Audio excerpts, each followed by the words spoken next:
This is exactly as good as you think it is.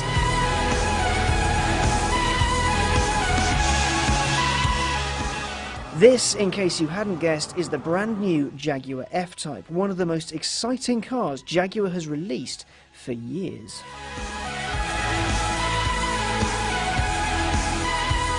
And let me explain why. You see, this car has been rumoured for years, decades even. I mean, there's been press speculation about a smaller, sportier Jag. There's been concepts, there's been internet rumours in forums and all that kind of stuff. I mean, this thing is so hotly anticipated. It's supposed to bring new, younger, more exciting buyers to the brand. But now, finally, after all the chat, it's here. And it's really rather special. There are 3 engines available from launch. Now you've got 2 supercharged V6s, the F-Type and the F-Type S, and then you have the V8 S. Now the power in the V6s is 340 horsepower in the standard car and 380 in the S. Now the difference between the two is that in the S you get a lot more sort of electronic trickery, like adaptive damping, which measures your steering input 500 times a second and the position of the wheel 100 times a second. So the car knows exactly where you are and what you're doing, which is pretty smart. You also get things like active exhaust and stuff like that makes everything a bit more exciting. Then in the V8S you get 495 horsepower.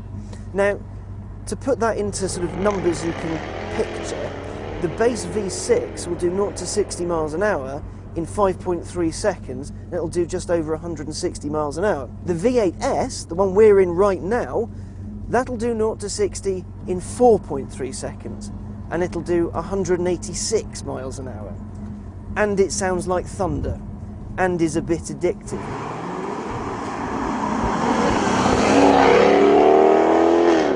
As a thing to look at, the F-Type certainly is something. I mean, it's absolutely exquisite, but everything has purpose. For example, its grille looks like it's just going to eat the road, but it's also there to cool whichever heart lies underneath its very trick bonnet. The F-Type's construction is all aluminium, so the bonnet, even though it looks very pretty, actually a lot more work went into it. You see, aluminium doesn't bend like that, it just doesn't work. So Jaguar's engineers had to come up with a new alloy that they could then press 3 times to get the crease lines that the designers wanted to have. As a result, it only weighs 15 kilos, which in bonnet terms really isn't much. To keep everything nice and slippery, the designers put in some nice little barreling details. For example, the door handles go into the car and they open when you unlock it or press on a pressure pad. That's really cool, but it keeps the silhouette and the line really nice and smooth.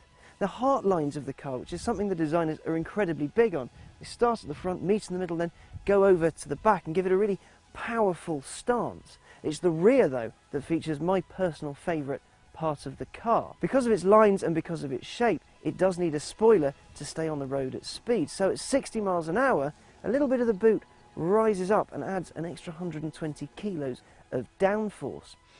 As its name suggests, it has a very big pair of shoes to fill, the legendary E-Types. But how does the car's creator feel about that? Something that we've always wanted to do in the last 10 years, literally wanting to get to the F-Type, or the two-seater sports car. And actually when we started this, we didn't even know it was going to be called the F-Type. That came at the very end, but it was really the spiritual successor in many ways to the last two-seater, which is the E-Type. Yeah, of course we're very aware of that E-Type. It kind of sits here at the back of my shoulder. I can feel it all the time. But if you start off with a set of principles that are right for Jaguar and right for now, the 21st century, then you will come up hopefully with the right answer. You can't be beholden to the past too much. You must be very aware of it. You must respect it. And yes, there are 1 or 2 details in this car which I can pinpoint came exactly off a previous car, such as the E-Type, or even the XJ come to that. But yeah, there's pressure there, of course. But you know, we're a good design team and we can cope. When you design a car, you're very close to it, literally, in so many ways for so long, and you don't really get to understand the character of the car visually until you see it on the road. And I'm just starting to absorb the character of the car now. So really the most important aspect of the car for me was always going to be the overall proportion and architecture of the car. And now I'm seeing it driving around, driving the track here or driving it on the roads outside. I'm starting to really absorb the overall stance of the car, and I love that. The car's got great presence, it really has. But in terms of detail, you have to look at the back end of the car. I mean, it's just so sculptural, it's very sensuous. It does have a touch of that Jaguar E-Type about it in terms of its slimness across the back. That's very deliberate. But it is also very important for us to create something which was for now. Yeah, there is an influence here and there, but the end result has to be for now. So the rear three-quarter for me was really the most exciting part of the car. Of course, the back of a Jag is very important because it's the one aspect of the car that most people will see. The F-Type comes from a long, dormant line of small, fast cats. Jaguar's bread and butter was good-looking sports cars. 1948's XK120, for example, was the fastest car on the road at the time. Its successors, XKs 140 and 150, built on its success. In 1951, the C-Type took to the track. The competition-type racer was based on the XK120 and took pretty much everything the racing world had to throw at it. When 1954 rolled around, the D-Type took over racing duties. Now, it did share some components with the C, but it was built on a vastly different monocoque chassis and had some pretty kick-ass advanced aerodynamics, hence the giant wing. Now, because of that, it beasted pretty much everything on the racetrack. It even won Le Mans 3 times on the trot. Now, in 1957, Jaguar's racing department was briefed with creating a road-going successor to the XK150 based on the lessons they'd learned developing that D-Type. In 1961, the E-Type was launched at the Geneva Motor Show to critical acclaim, and the rest, as the cliche goes, is history. But this leads us on to an interesting point. You see, the E-Type regularly tops polls of best-looking cars, and Enzo Ferrari himself once described it as the most beautiful car ever made. So, is the F-Type already a stunning car to look at, a worthy successor? It's not just got to be very good. It's got to be better than that. It's got to be perfect. Jaguar knew that in order to make the F-Type as special as it needed to be, they had to hit the nail firmly on the head. They had to get this right first time. No waiting for a refresh, no sort of waiting to see what happens. This had to be brilliant straight out of the box, and thankfully it is nothing short of that. It is absolutely incredible. The aluminium construction in this thing, because it's so light, and they really want to make you feel sort of low down and ensconced within the car, so it's got a really low centre of gravity, and it's nice and light, which helps that steering, helps the balance, helps the cornering. It just helps the entire car feel lithe and nimble. They've given it a near 50-50 weight distribution. Now, in order to do that, it is incredibly tricky, especially in a package like this. They've had to get a little bit clever. For example, the washer bottle for the fluid isn't under the bonnet where it usually is. It's in the rear, just so you can get the perfect balance to make this a perfectly balanced car. Mike Cross, Jaguar's handling guy, even though that's massively underselling him, he's gone on the record as saying that he's particularly proud of the steering, and you know what? He has every right to be. This whole car is so fluid and so beautifully balanced and wonderful to drive. The whole experience, the open top nature of it, the fact the interior is canted all towards the driver, it's very driver focused, but it's beautifully designed, and everything about it, it just makes you feel brilliant. You know you're in a special car.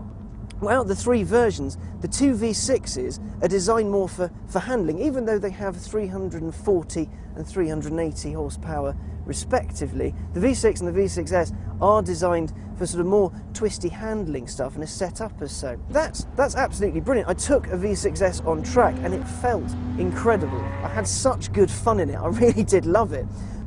I then got in the V8 and I need this noise in my life.